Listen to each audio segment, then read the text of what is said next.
Good afternoon, Bitcoiners. I hope you're doing well. I'm loving my life. Who could complain on a day like today? The only thing I can complain about are the ridiculous time changes. That's why we're coming at you at this weird half hour. Everybody got lost. We're all on all kinds of calendars, and who knows what's going on.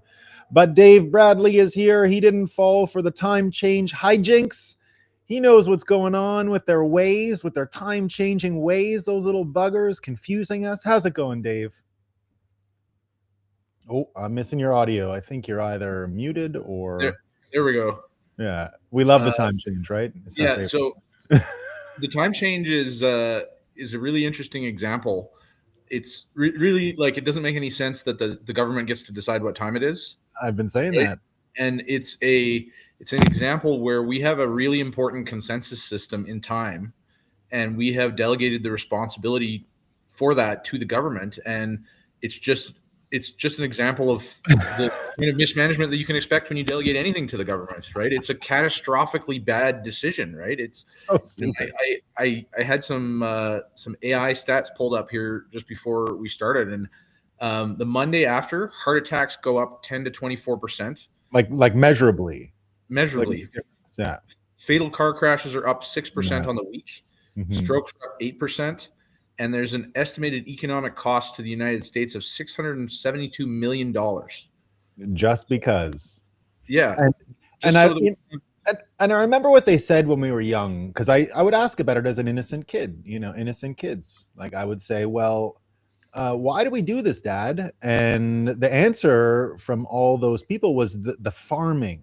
The farmers wanted more light or something. But it's like, wait a minute.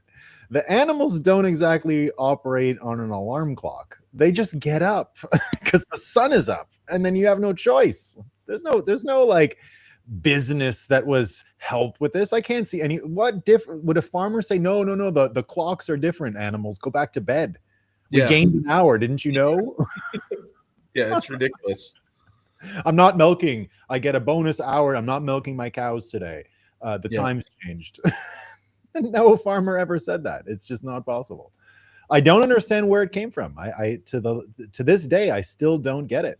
And as someone, because I've lived in all kinds of different areas in the world, so you can see how these times end up getting calibrated really weirdly. Like in Europe, it's completely normal in the winter to wake up in the dark, to go about your morning in the dark, and the day proceeds after, and there's a little bit of sunlight at the end of the day. Whereas the calibration on the East Coast in North America is it gets light at 7 in the morning and then dark at 3:30, 4 o'clock in the afternoon in the depths of winter.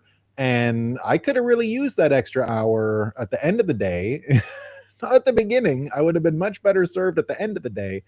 But there you go. It's a scam. Yeah. Like so many other things that the government decides for us, it is not a good idea to trust them. There was a lot decided for us, but let's get into the week in news in Canada. Major fiat failures happening. So the first story I want to ask you about, indeed, is we've been following this thread of the, let's call it, unseen belligerents in this war. I'm talking in particularly right now about Iran and the United States, but the forces behind that war being the insurance industry, what we saw from Lloyd's of London, the Strait of Hormuz. What I saw, my reading was Lloyd's of London tried to pull out of that in order to really ramp up the economic chaos and indeed to ratchet that whole economic chaos argument up. And it didn't seem to work. The world markets seem to understand that the Strait of Hormuz is not even really closed. It looks like the Indians and the Chinese and everyone who needs that oil is getting it. Looks like a big show. Oil prices have figured it out. They're not really bothering. But indeed, it does look like when you saw Trump this week call his former allies, Great Britain, losers, and all we hear from them, particularly the Prime Minister of Canada, Mark Carney, they're simply not in the room. And it looks more and more like Trump is actually fighting them, that the Iran war has nothing to do with Iran and everything to do with global markets and the ability to pinch global markets using the Strait of Hormuz and Iran. So, I gave you my narrative. Does it still fit your narrative? Are there any hallucinations that you have to do to fill in the blank? Because I think you can just straight up say that without hallucinations. So, what are you seeing in the last 2 weeks?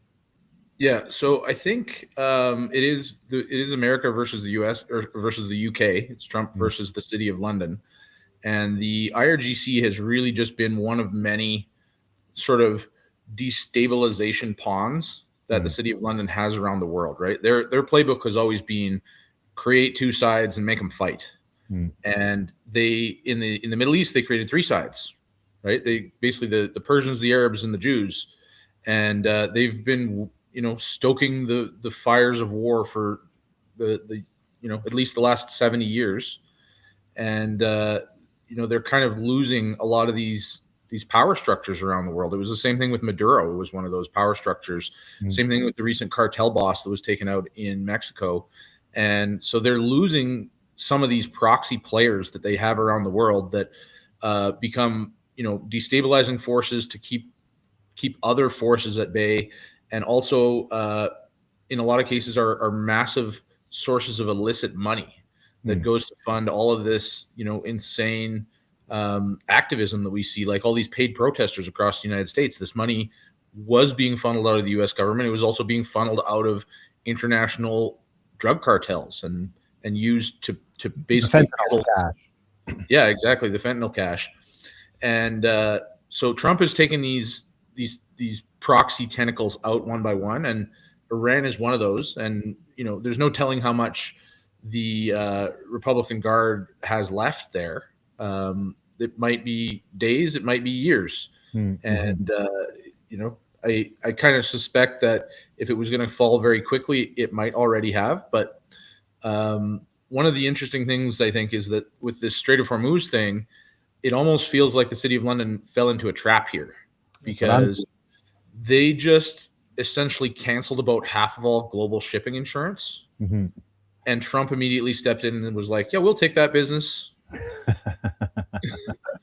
And Which now, like, are they ever going to go back to Lloyd's of London? Yeah, they're trying to run these demoralization campaigns about this whole Strait of Hormuz today, and they're actually trying to claim, if you look at CNN and what all these legacy media outlets, especially the sludge media coming from the UK, talking about how, oh, Trump went into there, he didn't have a plan on the street, there was no plan. That's literally all they've been wargaming for 30 years. The idea that Trump walked into the Strait of Hormuz without a plan to deal with it. Now, what I'm seeing is when we saw that order a couple of days ago, I think it was 3 days ago, when the Iranians and the IRGC apologized to their neighbors in an unprecedented way, and also said that the Strait of Hormuz will be open to all those who ask for permission. What I saw right there was the typical theatrical endings to these wars. They might still have capacity, but they reestablished the command structure of the military in that same apology note that they set out. Because when Trump first started bombing them and the Israelis first started bombing them, what you ended up getting was their decapitation protocols, where they really were operating blindly, deliberately, right? The whole thing went out and it was supposed to be a deliberate, blinded command structure from then on. But during the apology letter, they actually reconsolidated the command structure, canceled all orders to continue firing at will. And that's when you saw some of the big stuff. You expect there to be a show. There was that one night of shows with the ships burning and a couple of big fires. And then America dropped another one of those huge bunker bombs onto one of the things. So everyone sort of has their we won talking points now. And it looks like that's all you kind of need to get through this. Now, we'll know if oil prices continue to spike, but right now they're in very healthy zone of 100 US trash tokens for the Brent price. The last I checked, that's over 48 hours now, or nearly 48 hours of a steady price, as well as the West Texas price in the mid 90s, which is right where you want it to be. We're not, no one is getting killed at those prices.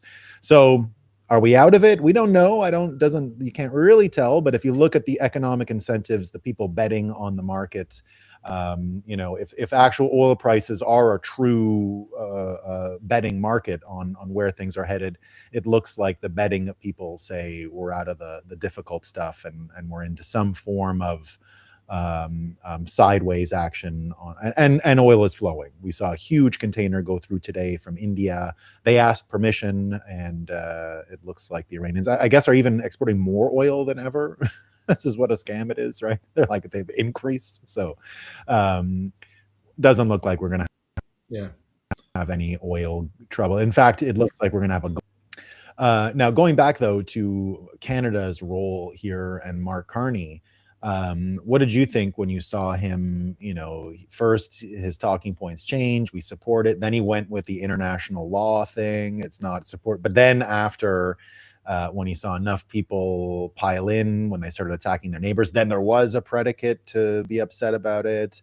And now we see the global oil prices coming out. He's still doing his, it's so hard. I'm a banker. We're just victims. It's not fair.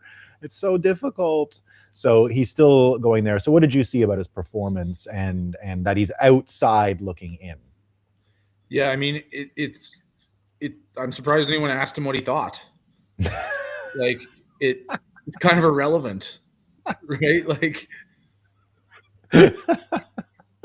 well, we did find out that they're not sharing intel the other way any longer. They're not going to help the Americans with the fentanyl stuff, and that can't be good. So we know they're not getting intel shared with them from the United States, which is why I think the Lloyd's of London contract was destroyed, right? Lloyd's of London was able to price risk because of access to Five Eyes and MI6 and all of that stuff, and that's all gone. It looks like the Americans aren't sharing lunch plans with them, let alone strike plans. Well, and the Americans are pretty well positioned to really gobble up that insurance business, because if you think about it, they're the ones that actually have the might to enforce the safety of the Strait of Hormuz. So you want them being the ones with skin in the game, insuring your cargo, right? They have a reason to not want your tankers to sink. So you couldn't be in a better position if you're a shipping company. It's a vast improvement to the state of the scenario, but it's interesting. I think there's a lot of players here who have an interest in both sides continuing to exist. Obviously, the Iranian Guard wants to continue to exist. I believe that both Israel and the City of London want the Iranian regime to continue to exist because, the regime now in Israel was basically saved by the October 7th attacks, right? Like, they need to have an enemy that they can say, you know what, if you don't give us the very severe, like, insane Zionists the power to be a strong hand in the region, then we've got this big boogeyman down the street that's going to come and nuke us someday if we don't do something about it. And so they really need to have that fear, right? This whole class of people controls us with fear. They run the world on fear, and if you kill the boogeyman, then people might just move on with their days. I saw a mashup of all the UK sludge leaders from the UK, the Australian. Someone did a mashup of all of them doing it in a dark and divided, or in a deeply divided world. They were, how you do these compilation videos. They're all talking from the exact same talking points. It's quite hilarious to see. It's literally everyone talking about the same thing. And you see just how exactly the sausage is made when you see that stuff. I mean, that's one of the most radicalizing video, the one that it's a threat to our democracy, the one that everyone shared for many years, where it's just the compilation of all the legacy news, local stations all reading the same script, and then it was all spliced together. And seeing the Australian and Keir Starmer and Carney mashed together that way, saying the same thing is pretty hilarious. Now, moving on, I think you're right. When I look at Israel, though, I see a country divided much the same way as America. They've got a crazy globalist faction inside of it. They've got what they lack, and what you see from Netanyahu is he's just not as powerful as Trump is with the MAGA thing. He's very weak. He's been around for a long time. He's very compromised on every level. So just like Canada, I think Israel is in a very similar position where they're so weak right now and divided in all kinds of ways that it's very difficult for them to get out of this mess.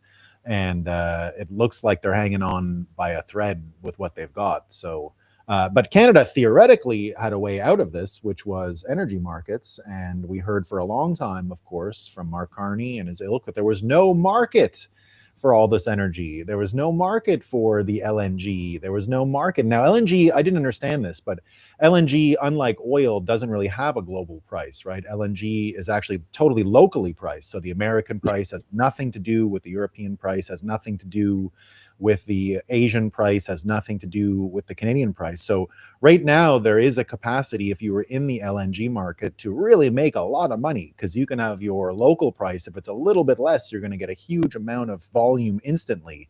And remember, they of course said that there is no market. So it looks like all kinds of countries are going to be making money off of this conflict. I think Trump said the same, that there's an appetite for a certain amount of time for this because of the amount of money they can make. And I think that's the same with a few countries. But in the case of Canada, it looks like this is a worst case scenario for Canada. There's no money coming in and just money going out like this. So just a few words, if you will, on the economic position that Canada finds itself in right now.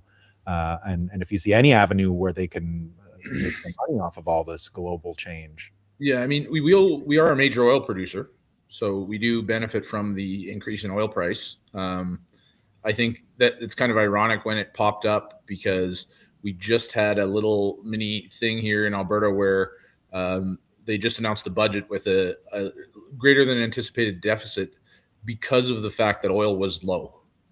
And they factor in a certain oil price into the budget, and we're now going to be in a massive surplus if this price holds up for any significant amount of time. So there is a little bit of a benefit in that sense. That ultimately is going to be shared across Canada, as per my common complaint. A lot of that revenue will go to the east.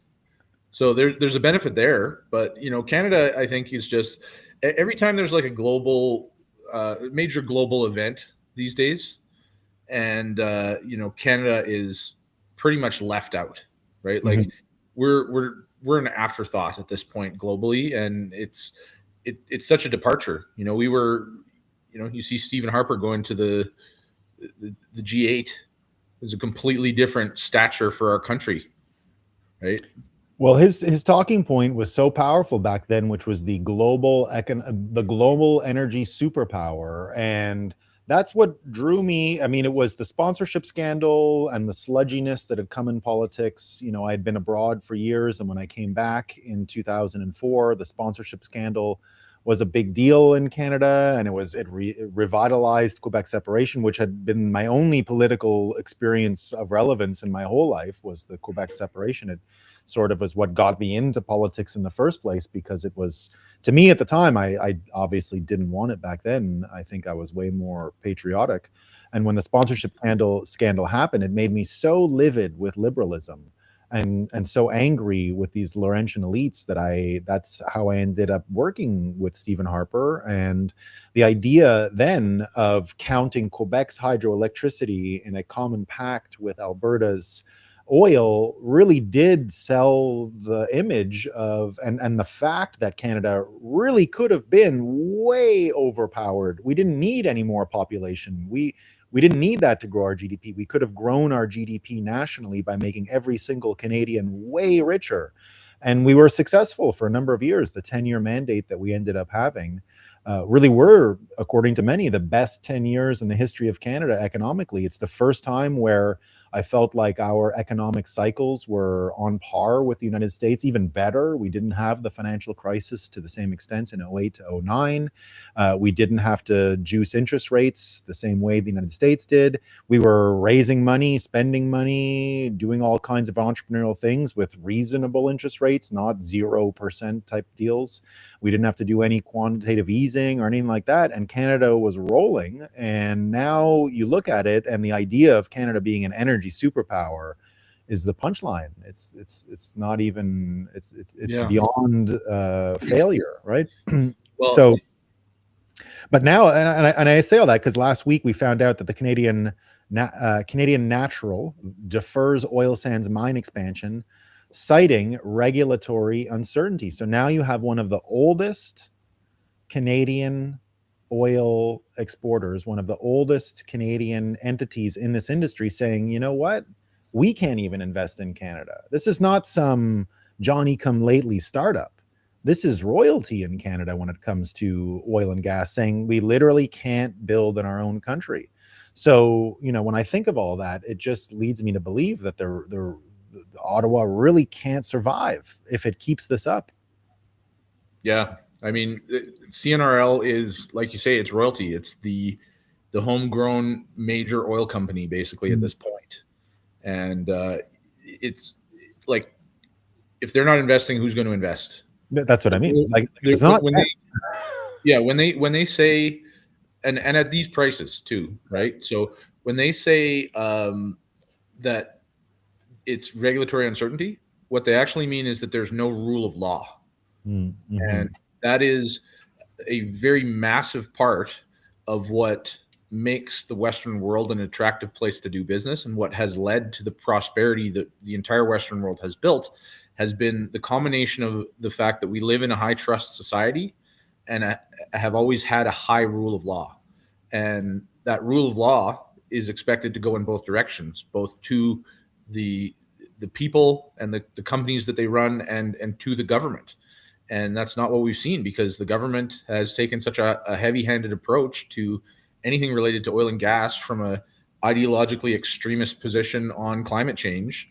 And really, our oil industry is still very significant. It's probably going to be the only industry in Canada that's actually doing well still, because it is the most useful thing in the world, and we have tons of it. And with prices up, it's going to be one of the only sources of money flowing into Canada, right? And I mean, maybe now that they stopped the fentanyl cooperation, there'll be some more money flowing into Toronto again. But with the new rules on mortgage brokers that they brought in last year, where they have to report to the Canadian anti-money laundering regulator, it's going to be a lot harder to buy a condo in downtown Toronto with a bag of fentanyl cash. So, Yeah, I was talking with a Cayman Canadian just displaced this year, and a rich guy, family started Brookfield type of thing, but totally down on Canada now. He's in Bitcoin doing his own thing, and he was doing the math, and he's from that world of Toronto, Bay Street, and all that. And he says something like, he was counting the billions that have left. He said when he left last September, he could count, just by acquaintances he knew, about $7 or $8 billion worth of Canadian family money gone. He says it's about 20 now, 20 billion out of Ontario gone, and never coming back. He says because the minute, friend group. yeah, he says the minute I arrived and I saw what zero tax was, because I just simply, he's like, it doesn't matter what they put it down to. If they dropped it by 10, 20, 30%, which is completely unrealistic, he goes, it's still nowhere near to what I'm doing now. He goes, I'll go back for duck hunting season. I'll go back and see some season changes. Still have my house there, but there's no way in hell I'm ever living there again. It's just too chaotic. Your microphone is a little quiet suddenly. Let me turn my gain up. Should be okay. Good, yeah. Let me put the gain up. I got the fancy mic these days, so now I'm a sound engineer. Looking all professional. Oh yeah, exactly. And I really love your reframe when you said it's not investable. When they said that regulatory uncertainty made it a problem for that firm. Because indeed, I mean, that's not a firm that's a firm that has a full capacity lobbying, full capacity door open theoretically to levers of power, and still that's not good enough, because indeed to reframe it on rule of law, I mean, look at what's going on in Vancouver. Of course, the Comox First Nation is now, it looks like they're getting title. It looks like the court has actually given them land title to part of Vancouver, and this whole land acknowledgement scam is actually happening in British Columbia, and that would be an indictment of Canadian rule of law and property rights, I think the likes of which they can't come back from. I mean, is that contagion spreading into Alberta anymore, or is it really just a virus stuck in British Columbia? Most of our land is treated in Alberta, so it doesn't open the door for that same kind of the idea that land had never been ceded. So, when there's a treaty, that's ceded land. So instead of saying we acknowledge that we're on unceded land here, the communists say we acknowledge that we're on the land of Treaty 7 or whatever treaty area you tend to be on. But I can't imagine that Albertans would put up with that. I can't imagine that our government would go in that direction. So yeah. Marty up north was telling an anecdote that he was out getting his petition signed for the referendum, and First Nations showed up and said, "You're on land," but it was his land, and he's like, "Yeah, it's mine. Come back, come back later. I got to show you something." Because indeed, it looks like they're even evicting people now from a trailer park in British Columbia. Really? They're evicting. Yeah. It says there's evictions. Comoc. It's even worse because it's all poor people that are getting evicted. They're not evicting from any of the big condos or anything like that already, but they're going in Vancouver and evicting trailer park people because the Comox First Nation now says it's their land, and they're going for it. So property rights, indeed, rule of law in general, coming into question. Now, I think there's even a more disturbing way it's coming into question, and that comes with Mark Carney's new financial partner, that is China. And of course, here's a video. I'm not going to play it all, but this is Mark Carney. I'll do a screen share here. This is Mark Carney. Let me see if I can get a 3-person screen share going on. How's this one? Well, I don't love that one. We'll do this. So here he is talking about giving some insight, let's say, into the China deal that he signed. And he said, Prime Minister Carney, on meeting Xi Jinping, he chose to spend the first 10 minutes discussing how he wanted the personal interaction to be. He didn't say this way, but I interpret it. Don't lecture me in public. Bring issues to me directly. This is exactly what happened with the United States, and it didn't work out for them. And I can say immediately that it's not working out for Carney as well. China slapped a new duty on India, Canada, and Japan just today on rubber, and that's a bunch of jobs. I guess Canada still produces some rubber, but doesn't look like that's going to work out. So this China deal doesn't look like it's what they had in mind, already falling apart. Do you think this China deal is going to get much worse, or is this about the type of variety of bad we're going to get for Canada? I mean, Canada is, you see these videos, little clips of like a mob looting a store in like a liberal city in the United States.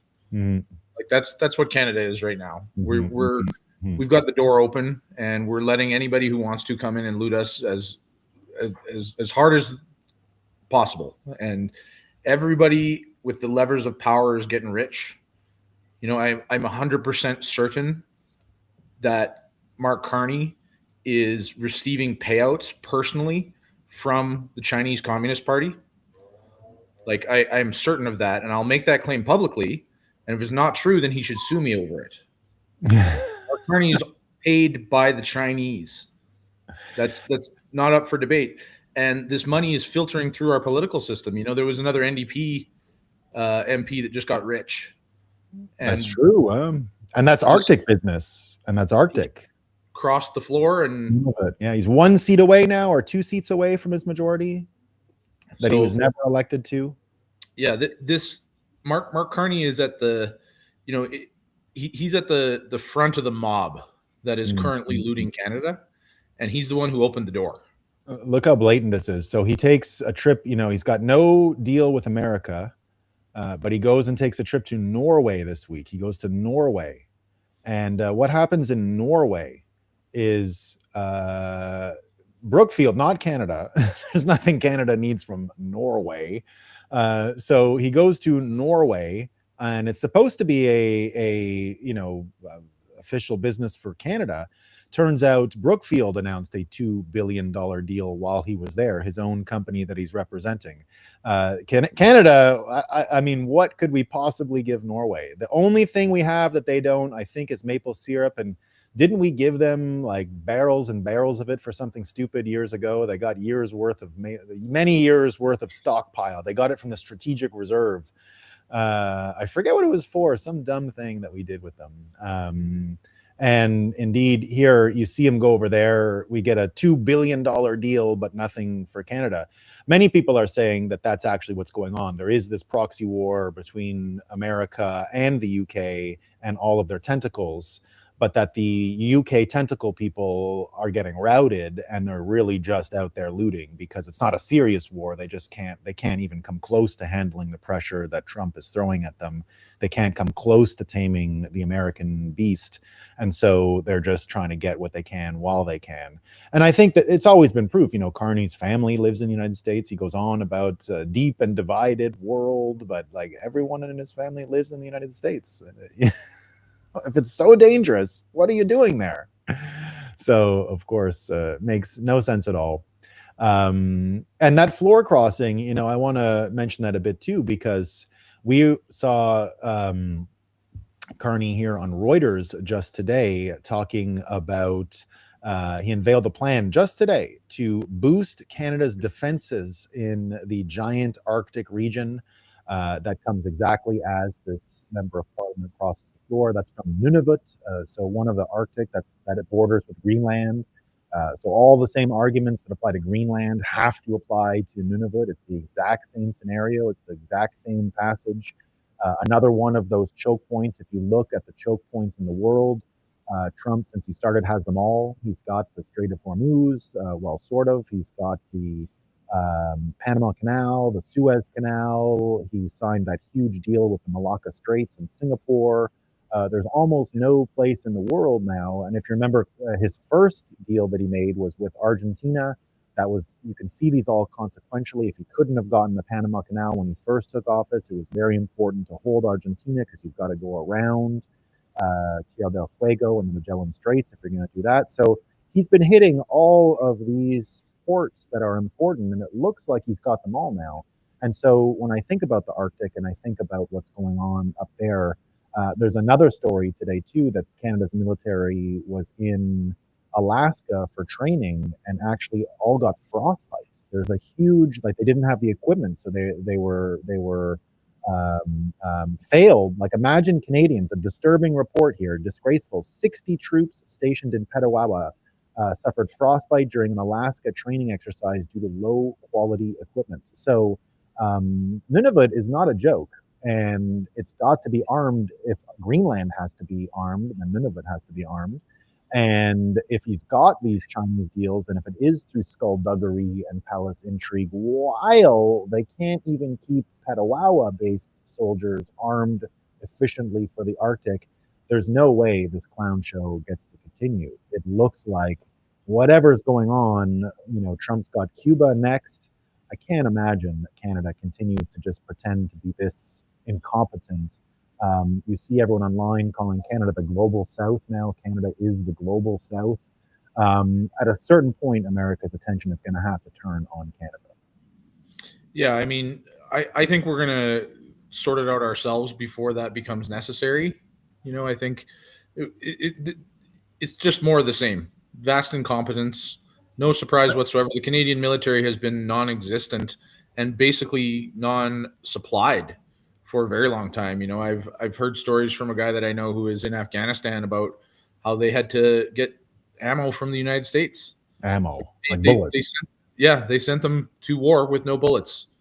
What? And like, just absolute incompetence from every level, and that's what you see at every single level of government in Canada. There's not a single place where the government of Canada is not failing absolutely spectacularly. Mm-hmm. Right? We've got the numbers on this the gun grab, and they've now spent nearly the same amount on the gun grab as the budget for the Toronto police. Oh my It's goodness. like, you want to talk about safety? Why don't you put some cops on the street? Why don't you get somebody to clear out all the crackheads in downtowns of our cities Mm, instead of wasting it trying to get somebody's long guns? mm-hmm. And you And know, these are all like again, the profile of the person who's handing their gun in is not exactly the person you have to be worried about. I remember when we got rid of the gun registry during the Harper administration, we had a huge party, and I remember all the media celebrating that Canada is going to have guns again, and I remember the complete apoplectic seizures they were having about this, and I was like, just think about it. Who's handing their gun in? Who's yeah, registering their gun? Do you think criminals are registering guns? That's not yeah, happening. they should just make murder illegal, and then no one will shoot each other. Like, if you're talking about people who are gonna follow the law anyway, right? Like, Now, when I think of what America has to look forward to, there's great divide in America, just like Canada. What America can look forward in terms of forces that could bring the country back together, it's winning. It's making money. In the end, Americans will coalesce around. So will everyone in the world. If incentives are there, if you're going to align with power, you're going to align with wealth, you will.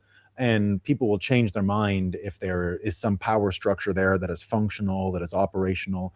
And when you look at what Trump is doing with energy in the United States, when you look at what's going on with their commitment today, he came out with a cybersecurity plan. It looks exactly, or 2 days ago, the cybersecurity plan, it is literally soft war. It's like, we're going to back this up with energy independence.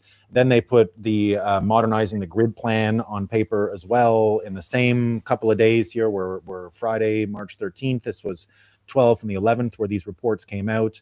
You can see soft war is literally being actualized. You see Trump with the push against the banks and the embracing of the crypto market structure bill and everything it means for stablecoins. You can start to see the pattern by which Americans will come back together. And that's if this replacement economic system functions the way it's supposed to and starts making people money, you can see the division and the reasons for division melt away. Now, it won't fix everybody, but it will at least bring America into a certain amount of alignment where they can go forward. I look at what's going on in Canada. We had our worst jobless numbers in a long time. I think it's almost 100,000 jobs. If you're American, times it by 10, that would be 1 million less jobs for this quarter. Complete and total disaster. Is there anything that can bring Canada back together? Anything? no. It's going to be interesting to see what the current oil prices do.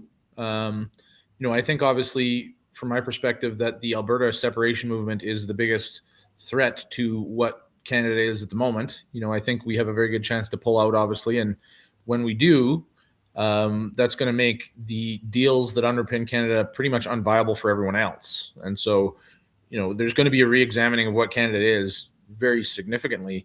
And I don't actually know what oil prices are going to do to that momentum, because part of what is driving the separation movement is the fact that everybody can feel that things are just fucked. Mm-hmm, Like, mm-hmm, the economy is not good, and it's not good anywhere. We're probably doing a little bit better, a little bit more insulated from the effects than some places like Toronto, but we've been in this kind of like sideways economic, like very slow sideways movement for quite some time. Really over started, 10 years. yeah, really starting with Trudeau, and Mm-hmm. um, to your point about the Harper years, like, there was some definite energy in this city, and like, if you go to 2006 in Calgary, it was 20 years ago. It was a buzzing town. It was money flowing. You couldn't get a parking spot downtown Calgary. There was just a lot going on, and it's comparatively a ghost town right now. And I don't know how much of that we're going to see return, even if we get sustained higher oil prices, if this conflict and tension goes on longer, because of the fact that there's no appetite for expansion. So I think it's going to be a boost, and may just fuel some money into the economy, but I don't think that's going to save Canada. I don't What think. what if what if it goes the other way, which is what my prediction is. I think we're going to absolute rock bottom oil prices. We have way over capacity at this point. Venezuela coming back online, Russia unsanctioned oil now.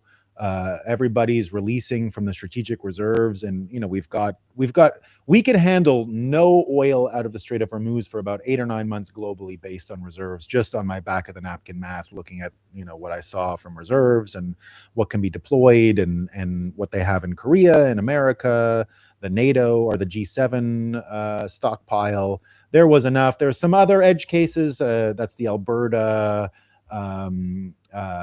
sulfur. The sulfur pyramids would have to find a way to get to market because of the fertilizer problem. So there's a few different ways of looking at it, but when I just do the rough math and I say, okay, if they're exporting more out of Hormuz and most of the Hormuz story is a psyop, then we've got too much oil. And it's really just the theater of oil markets that have been the discussion until now. One can see, and I think this is what Trump wants. Trump wants cheap oil for the summer. He wants everyone on super long road trips. When Trump gets control of that Federal Reserve in just a few weeks now, you're going to see him. He criticized Too Late Powell today. Go to 1%. Canada's going to have to go to 1% right after. And then with cheap oil as well, you can just see what Trump is doing. He's trying to put the absolute afterburners on for the midterms. His only way to win is to go gangbusters on the economy, have a huge economic party, and then that should bring people together and excited. And I think we're going to see really cheap oil prices, like, below what they wanted in the industry to be functional, below that famous $60-$70 number. We might even go lower. What does that do to Alberta? Yeah, I mean, certainly in the short term, it's a very negative hit to just our provincial budget. Our industry is not going to be in good shape. But I think we're in this spot where I mentioned, because of this long sideways movement that we've had, and really just a dismal oil industry from the perspective of any expansion. Like, there's no financing in the oil industry, partly because of the fact that there's this lack of a rule of law. And so we've been in this state where we've had the inability to expand anyway. And we've lost a lot of the smaller companies, which make up a lot of the production that's spread out across the province. And so the ones that are left are the ones that have learned to run leaner and keep the lights on, essentially. But I'm sure if we get $45 a barrel oil, that there's going to be more that don't make it, and that would just be more accelerationist, right? It's fuel on the fire, and anybody who loses their job over that is going to be more likely to vote Alberta independence, because the logic is there and the math is there that we just don't need to be spending all of this money. We don't need to be sending all this money to the rest of Canada, and people will vote in their own best interests at a certain point. And even people who are ideologically driven or emotionally tied to Canada, at a certain point, when the machine of Canada's parasitic relationship with Alberta and Albertans, it becomes too much to bear. And I think more and more people are feeling that. And that's, so if oil prices go up, I don't know whether it's good or bad for the independence movement, but if it goes down, it's absolutely good for the independence movement, because acceleration, we're going to need it more. Where just give us a sense of where it's headed. A couple weeks ago, you said that people were a bit reticent about the referendum in October, the one that Danielle Smith announced. Where are people's where is the Alberta independence movement right now vis-a-vis the actual referendum that's already scheduled, whether or not another referendum is going to come? What's that done? What's been the way that's all shaken out? Yeah, there's a big there's a big final push. I think we've got 50 days or something like that left in the 120-day period. I don't remember the exact numbers, but we're somewhere in the middle of the 120 days that we have to gather these signatures. And I think the view is that we're probably very easily going to get the signatures that we need, which is 176,000. But the big question is, how big does that number come back? And that could be a major signal, because we're seeing things, polling in the range of 40-something% in favor of independence. Meanwhile, we're seeing these fear hit pieces. There was a piece by the Globe and Mail where they estimated that 40% of Albertans might leave if if we become independent, and they're putting out pieces saying that it'll be bad for business, that businesses will leave, that it'll cause uncertainty, which is very ironic because regulatory certainty and the idea that you can trust the government in the jurisdiction that you're in not to steal from you is a very significant uncertainty in a jurisdiction, right? It's and frankly, in Canada, our regulatory certainty, as they call it, is pretty close to that of Venezuela, who has seized and nationalized oil resources, and so there's no trust from the international business community and from the oil industry in our government that they're going to be able to continue to operate their legally owned businesses if they expand here. So how's the day-to-day, let's say, interactions that sovereignists in Alberta are having? Like how is the normal fight going, whether online or in person? Like how's that playing out right now? So there's a lot of energy on the ground. I'm seeing a lot more bumper stickers. There's a number of different groups putting out bumper stickers, T-shirts. I was at Shoppers Drug Mart, and there was this kid who was probably like 18, and there was an older woman, the cashier, probably in her 60s, and she was like, "Oh, what's your shirt?" And he pulls it open, and it's like Alberta Independence, and she's like, "Right on." Yeah. Like these interactions that I'm seeing in public.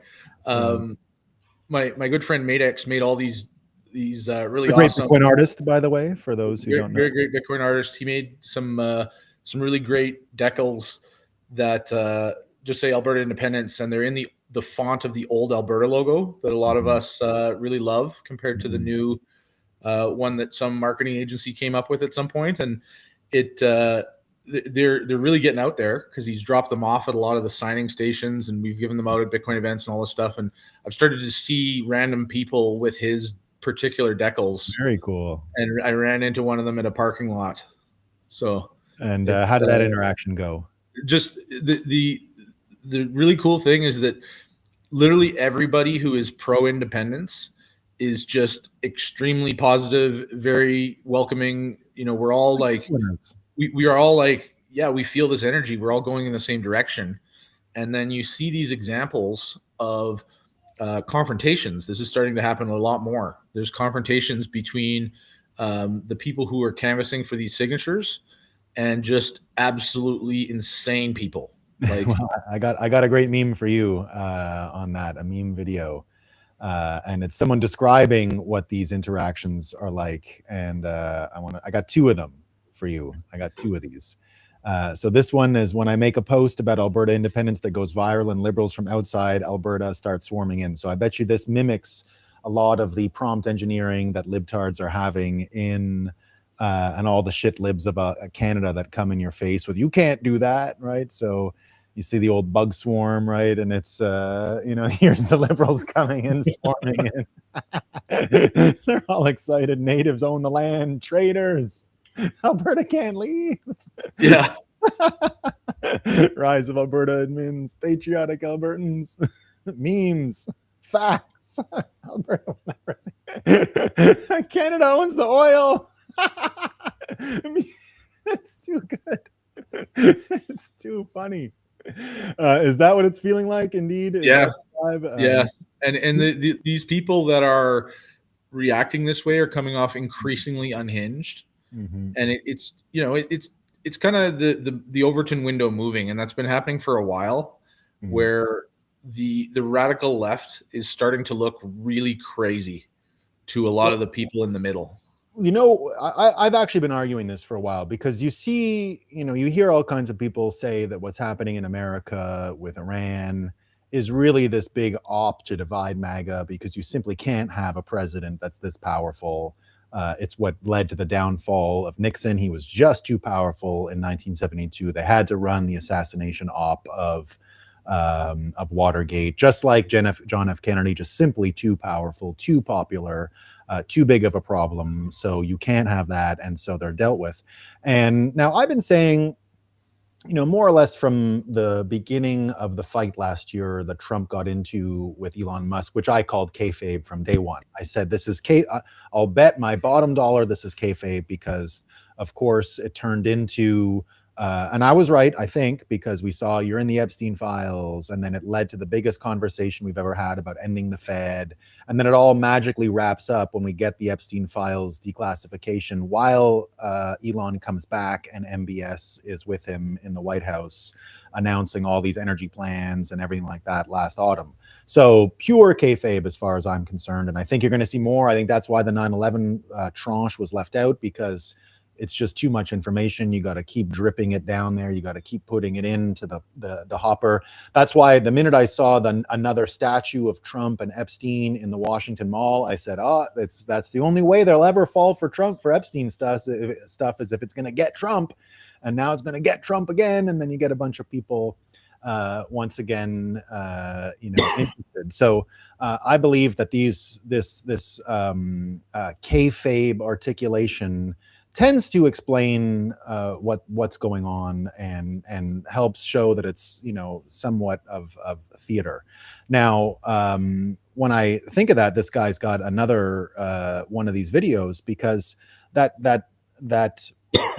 division that you're seeing inside of MAGA, what I think of that is, even if it's not kayfabe, what I think is healthy, because what you said about Democrats, it's not political opinions anymore. Or in Canada, the typical Canadian liberal opinion is not actually a political opinion. It's just the mental illness that you get from consuming that much propaganda, because you simply can't have a real thought. If you're just getting prompt engineered every single day, you're worse than an NPC AI. You're just sitting there getting abused. And so when the original fight broke out within MAGA, the kayfabe was part of it, but I would say that it's also showing a certain amount that is the political divide. I think the Democrats are circling the drain. I think they're done. I think they win nothing in the midterms, and that you still need a political divide. You still need debate. That's not unhealthy, even within MAGA or Trump. You got to be able to have debate. People want debate. We thrive on disagreeing, but it'll be nice that it can be disagreements like liberals and Democrats and conservatives and Republicans all used to have amongst each other before, where we could debate and still go out and be friends. I think we have the seeds of that now within the fighting in MAGA, that we can still get along, still disagree about Israel's influence on America, what's going to happen in Iran, if Trump made a mistake or not.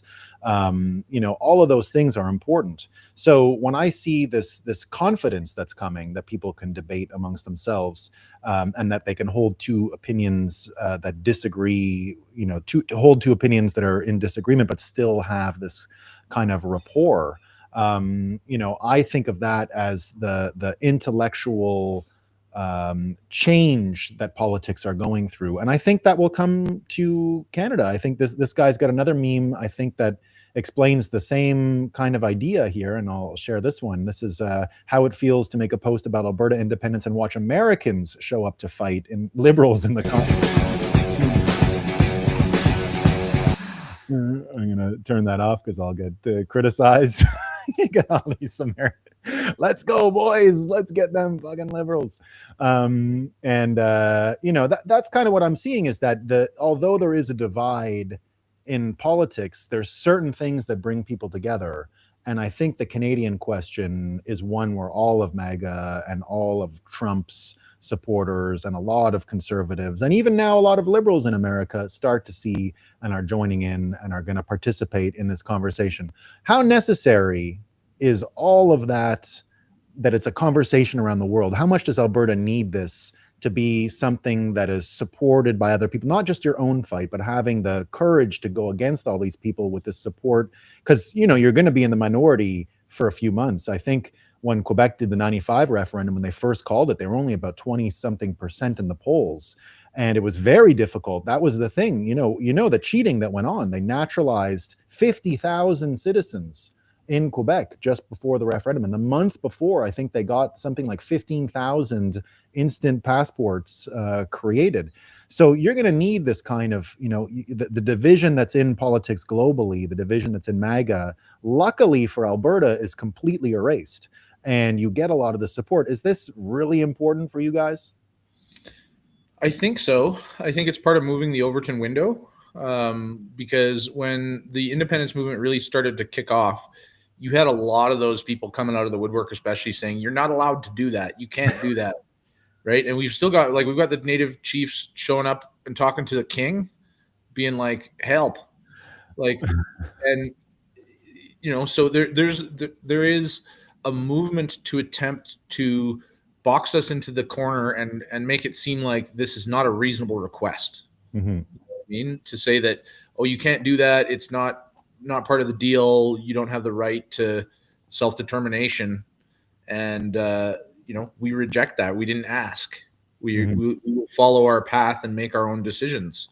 And when we see, especially support from the United States, I think that boosts our position, right? In a scenario where, this is kind of where I expect we're going to go, is that we will vote for independence, and Canada will be intellectually dishonest in the negotiations following that vote, with no real intention whatsoever of actually changing anything, Mm-hmm. and no intention of actually letting us secede, even though we voted for that. I expect that at that point, Carney will say, "Well, let's renegotiate transfer payments, actually." Mm-hmm. And um, the U.S. is kind of like our backup, Mm-hmm. right? So if they will not negotiate in good faith, Mm-hmm. and they say, "No, you can't leave, and we're going to take this to the Supreme Court," which, again, we don't have to follow the laws of the Supreme Court, because Mm-hmm. that's a foreign country if we vote to secede, right? Mm-hmm. And so we can go to the United States for military economic support. We can get a trade deal and a defense pact with our largest trading partner, which Mm-hmm. would be a very profitable relationship for both the new country of Alberta and the United States. Mm-hmm. And so all the support that we can get from anyone, the more of Trump's base that supports an Alberta independence movement, the more likely it is to happen, I would say. Where, where do you think, when you said that you were worried that Danielle Smith was using her referendum as a pressure valve, where are people settled on that now? Yeah, I mean, nobody really knows. It's going to be an interesting week. There's an event here happening in about 2 weeks, called the Cornerstone Forum, put on by a guy called Sean Newman, who's a great Alberta-based podcaster, Mm-hmm. and it is really like it's basically a freedom-based conference, but last year's version of it that happened right after the election really turned into an Alberta independence conference. Danielle Smith is the keynote this year, and so we'll see. We'll see what the energy in that room is. We'll see, what she says and how she engages with that crowd, and how far she's willing to go in terms of even to it. Like, that's her base. That is absolutely her base, and we'll see how far she's willing to go in terms of engaging with the conversation. Mm-hmm. I don't expect much publicly, but we'll see. But it's not the same forum as her doing the consultation tour, where she really did have to stay kind of neutral. She couldn't have Yeah, been really a campaigner. She was there to absorb people's complaints and to hear people out. It wasn't for her to project her point of view yet. But this does seem like a forum where people are asking her to project her personal opinion, not her opinion as a leader of a Canadian province. yeah, exactly. Mhm. So, and these events tend to be very good, sort of like networking. There's kind of a talks until 5, and then there's a sort of cocktail hour until 9. So I don't know if she's going to be hanging around for that, and what we'll hear from her or people close to her about the independence movement from non-public statements. But I think we'll get a pretty good idea from the whole event where the sentiment is on that too. Mm-hmm. Mm-hmm. Yeah, well, and again, I think you are. I mean, it doesn't look like Canada is going to have an election in anytime soon, so there's not going to be any help from a recalibration of federal power. It looks like Oliver is just a loser and not going to be winning anything. And he's complaining about the markets, and he's doing his publicity tour and his ads and all this stuff, but it's all a big zero.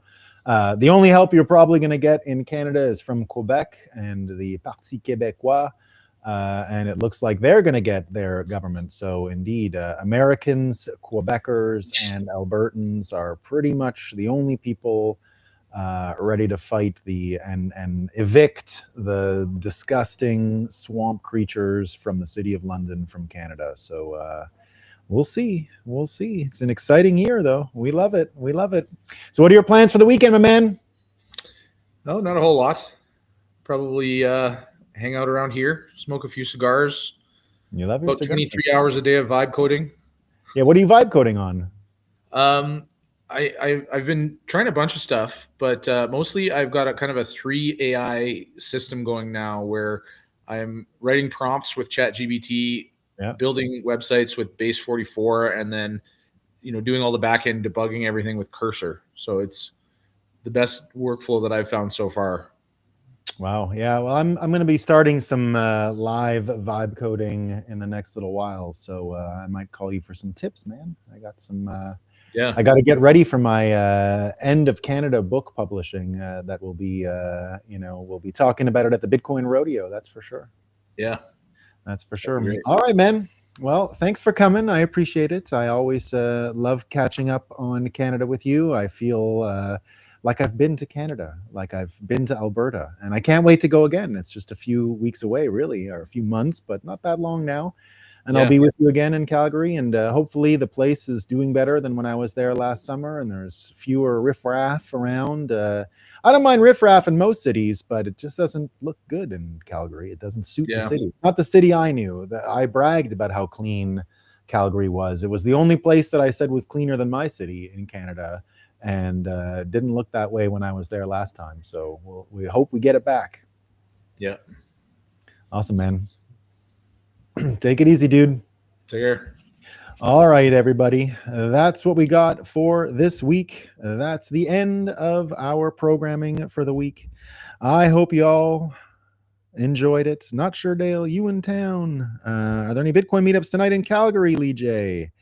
Look at all these comments here. I didn't see this. Was sure I was being pulled again, Charlosky says. Going late says, I just finished watching The Great Awakening with perfect timing for the All Out podcast. Life is good. I'm glad you liked it. Let's go with UBT, Universal Block Time, says Dartoshi Sabamoto. Haven't seen you in a while, Dartoshi. I hope you're doing well. Cubes. Is he about to start or is he finishing? It's 3 p.m. where I am, so there's that.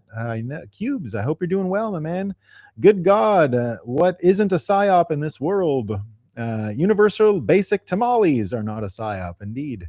My favorite seditionists, it's leased land. There is the option to pay on a go-forward basis annually. Sketch nonetheless. Basically, pay up or get out. I think you mean the trailer park. I must have missed part of the story, indeed. I recall those days. Bars and restaurants were always full downtown during lunch. Love those. Have a few. I love the Independence decal that Madex made. Have gotten so many compliments. So good. Indeed. Dale will be there in 3 hours. Great shows today. Have a great weekend. Great show, guys. Good stuff. Thanks, guys. Indeed. We got Cal Casa in the house, too, from Ethiopia. Hope you learned something about Canada. Johnny Midas here as well. Thanks, Nolan. Love your work, brother. I appreciate it, Johnny. I appreciate it. So let me make sure my chat knows I'm cutting the feed. And then I'm going to cut the feed. And I'm going to go and enjoy my weekend. I got a few things to do, a little more work to do before I close my books, close my computer, and I have just a few little things to take care of. Bitcoin related stuff, travel related stuff. And so I'll do that. And then I'm going to enjoy my weekend. I hope you enjoy your weekend too, indeed. Thanks everyone for coming. You're about to see the logo followed by the thanks for watching screen. I hope you Have a great weekend. And indeed, thanks for watching. I appreciate it. Peace out, everyone.